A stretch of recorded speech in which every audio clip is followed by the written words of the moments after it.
Good afternoon, everybody. Big Mike back here with you once again.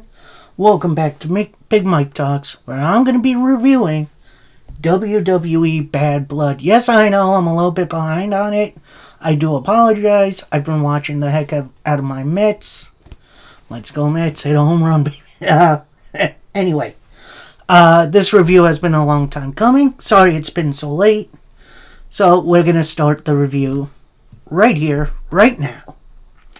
So we start off with Naomi, Bianca Belair, and Jade Cargill, who apparently are all the hosts of the show.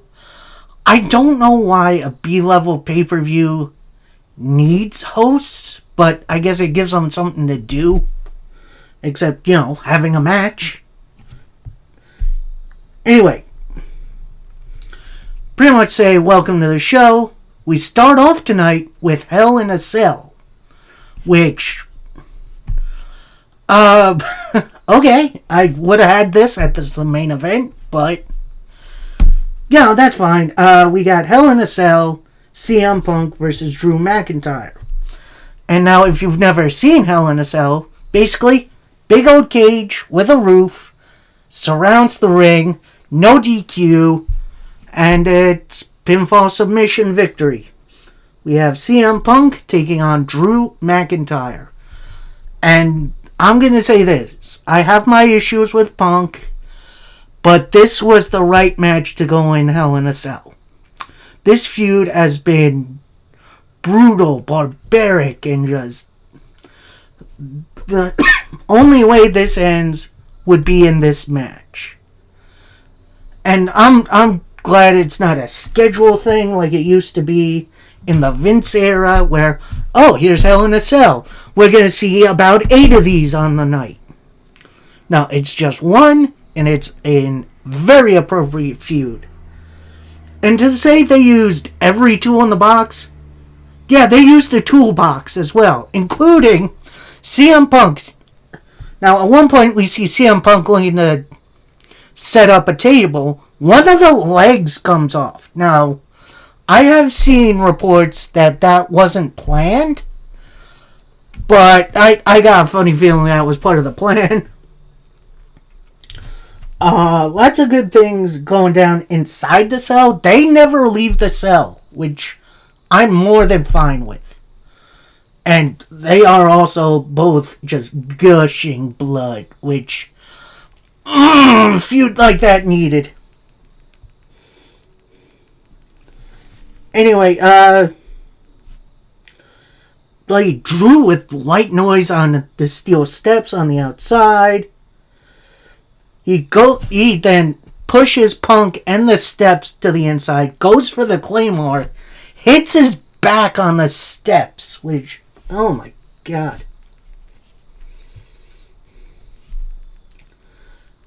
And Punk, he's getting a chain wrap.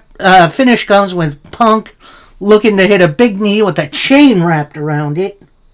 That obviously misses. Drew then goes under the ring, gets a little black bag. Now, usually that's thumbtacks or glass or whatever paraphernalia Chris Jericho's bringing out. Nope, instead it's beads, like what used to be on Punk's friendship bracelet. Dumps them onto Punk. Punk then fights back. Takes a handful of these beads. Puts it into Drew McIntyre's mouth. Hits a GTS for the victory. And I'm going to say this. This was Punk's very best match coming back to WWE. That was very well fought, and it was great. And then we see Punk, he's out of the cell, starts to walk up the ramp, but then he collapses. Which, that looked scary as heck. EMTs come down, they put a oxygen mask on him, takes a few breaths, gets up, celebrates on the ramp. WWE, especially Punk and Drew, selling the dangerousness and the brutality of this match. Beautiful. Chef's kiss. Great showing all around. Then we cut to one of the interviewers. She's up in the VIP lounge with the hosts, along with a whole bunch of other legends and stuff. And it's nice. It'll play into something a little bit later. But first, we are going to get the WWE Women's Title match, as it's Nia Jax, the Queen of the Ring, taking on Bayley. And what felt like a really decent TV match. Like, it wasn't horrible, but it was... I don't think it was anything that really needed to be on pay-per-view. I apologize, ladies. You did a really good job with what you had, but ultimately it was fine.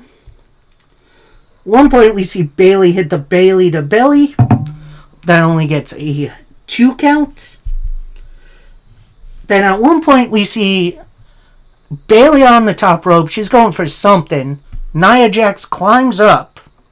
It looked like she did a Hurricane Rana, but I'm not sure what the heck that was. Nia Jax with a big Samoan drop. That only gets a 2. Bayley with a cutter, a rose plant. Then Tiffany Stratton comes out.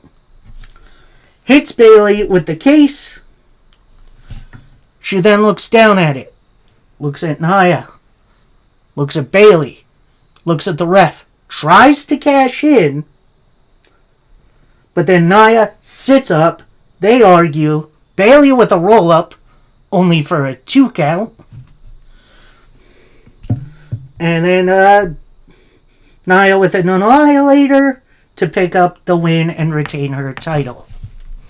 So, definitely an interesting match, but basic TV match for me. Sorry.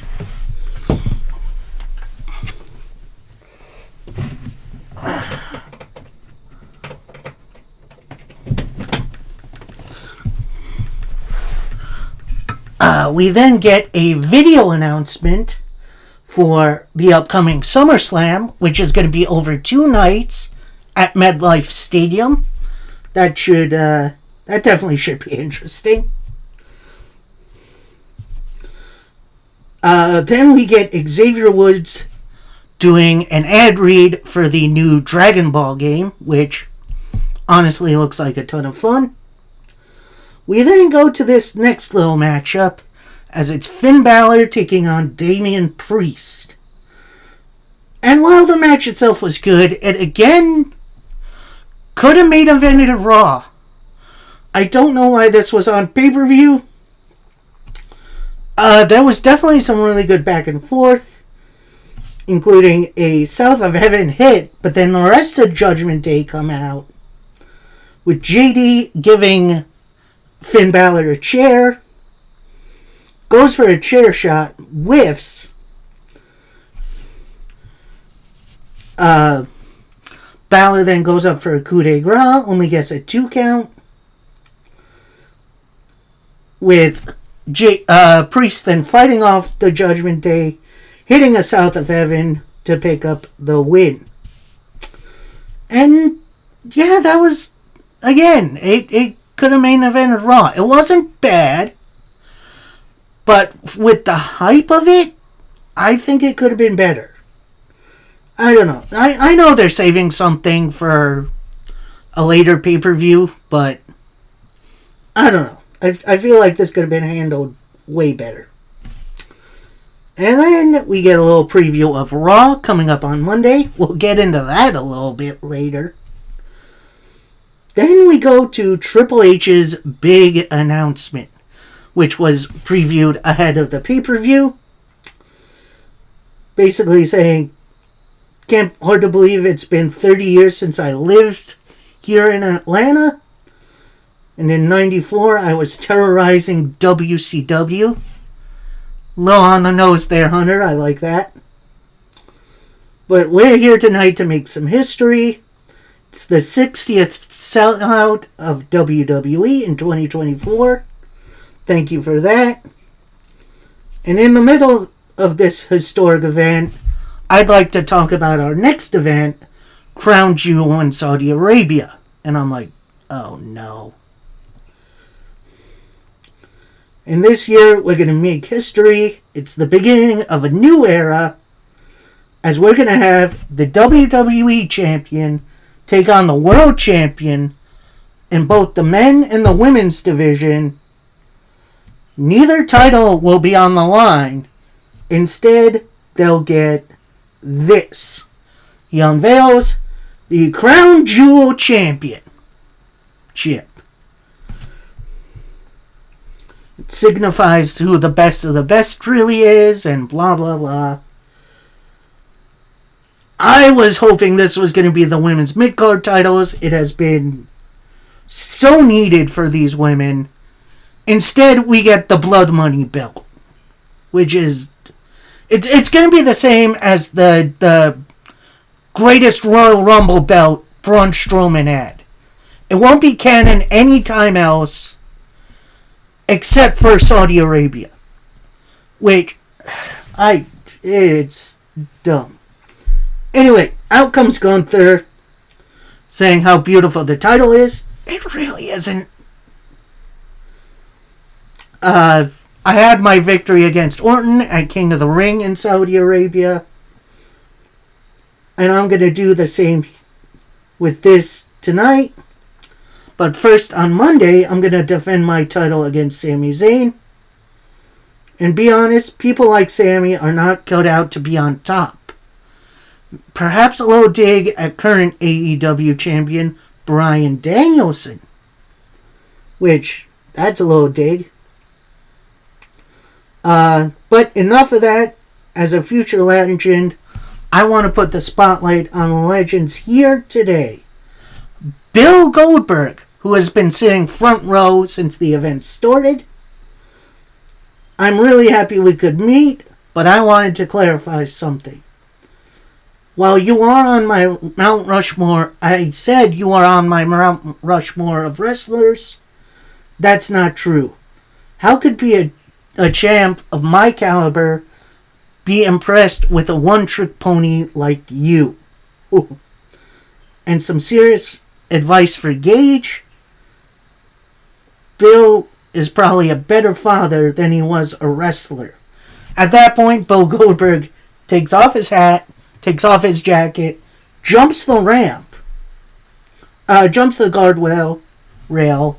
Security gets in the way, and as Gunther is laughing at him inside the ring, out comes Sami Zayn to jump Gunther. They brawl for a little bit. Officials are out to break it up.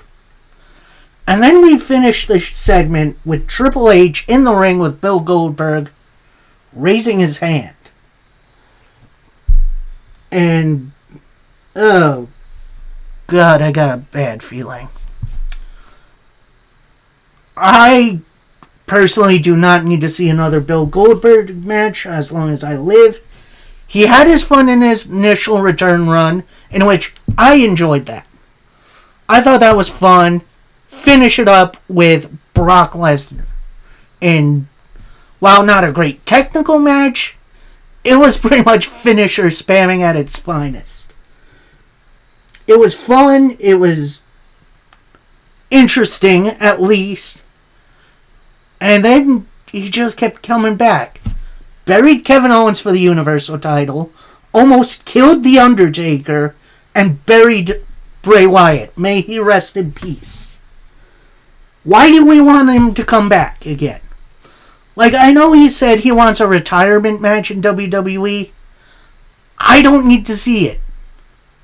Even if it is against Gunther, who's one of the best wrestlers on the planet. I don't need this. Triple H, move on from what worked before and look forward. Anyway, so that's it For that, we then go back up in the VIP area with Kathy Kelly. And she's interviewing... I forget the name of the rapper. It's the person who has been doing the stakeout segments with Cody Rhodes. Then they're just sniffing. And they're like, ugh, what stinks? In walks Chelsea Green.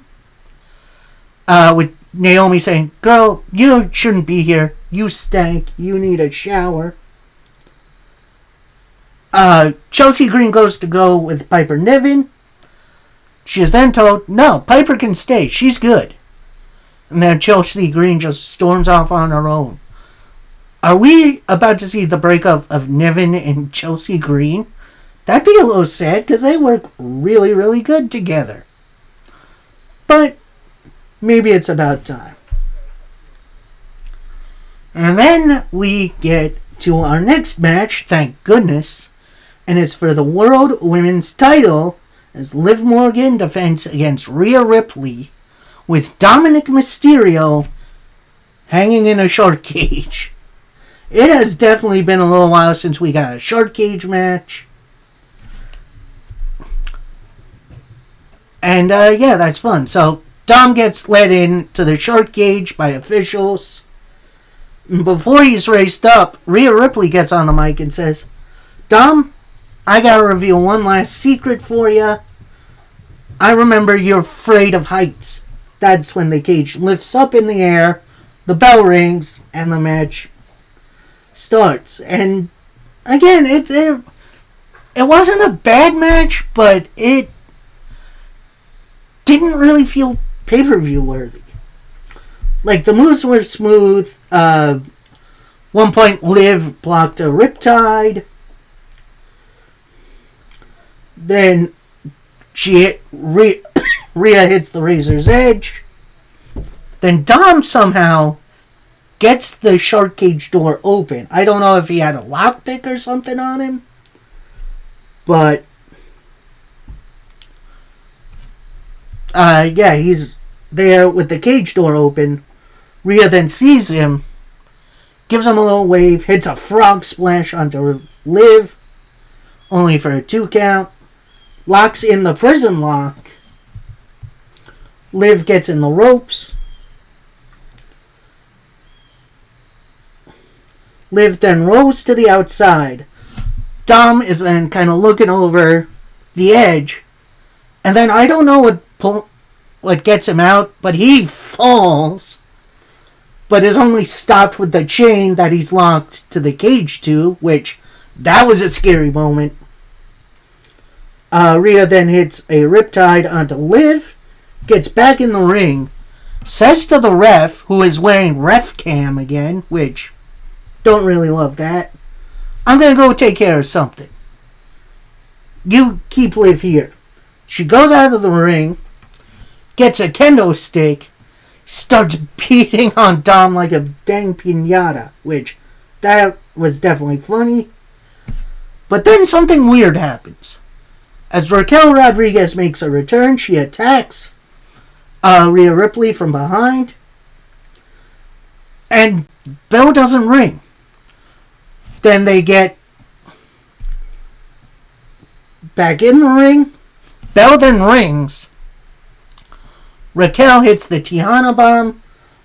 And then goes to cover Rhea with Liv for like the pinfall. But the ref wasn't distracted enough, I guess. So Liv Morgan wins via DQ, which is just, I don't know, that feels like something went wrong there. I'm not going to put it all on the wrestlers. Maybe Raquel came out a little too early. But I guess this continues this feud, I guess? I don't know.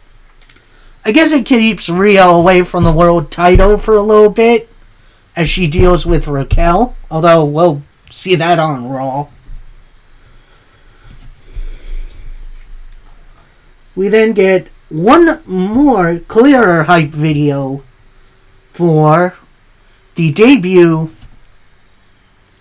of the Motor City Machine Guns. Very clear Detroit landmarks in this one, including 8 Mile, which that's where Marshall Mathers is from. We then get a hype video for Crown Jewel, in which not really looking forward to that one. And Vine Ala Mo, we go to our main event of the evening as Jacob Fatu and Solo Sikoa take on the team of Cody Rhodes and Roman Reigns. That's right, Cody and Roman as a tag team. Can't believe I'm saying this either. This matchup was definitely a lot more fun than the previous couple matches. Including Solo. Solo definitely fit his role better here than he's been in a while. You know, Bloodline double team. Hit some double team moves on Cody for a while. Gets the hot tag into Roman, who runs wild for a little bit. Solo whiffs on a Samoan spike. Roman with a Superman punch, only for 2. Goes for a spear, but Jacob Fatu stops him. Then Cody and Jacob fight to the outside. Cody then has Jacob Fatu on the announce table. Hits a big old splash through it. Ref is on the outside checking on Cody. Roman then with a Superman punch and a spear. But then the GOD come down and distract Roman from the pin. Spear from Solo Sikoa, who only gets a 2 count. And as he's rising to do more, someone in a mask and a hoodie is on the outside. Hits a couple super kicks to the GOD. That's Tama Tonga and Tongaloa. Then takes off his hoodie. Reveals Jimmy Uso, who is back in the fold. He's ready to go. And that distracts Solo long enough for Roman Reigns to recover, hit a big spear, and win the match for his team. Jimmy then gets in the ring with Solo on his back, then looks to the corner, sees Jimmy. They have a little conversation for a minute, and then they embrace.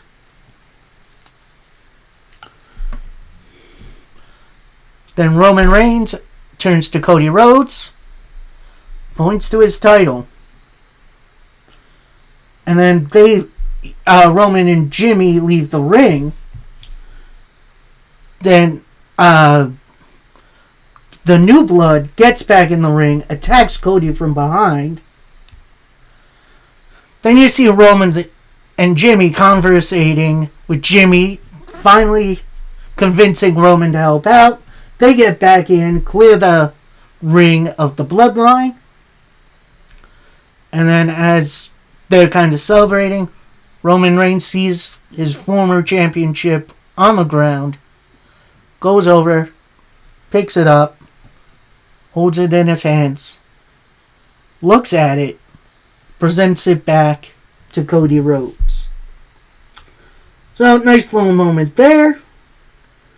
Then out comes, if you smell,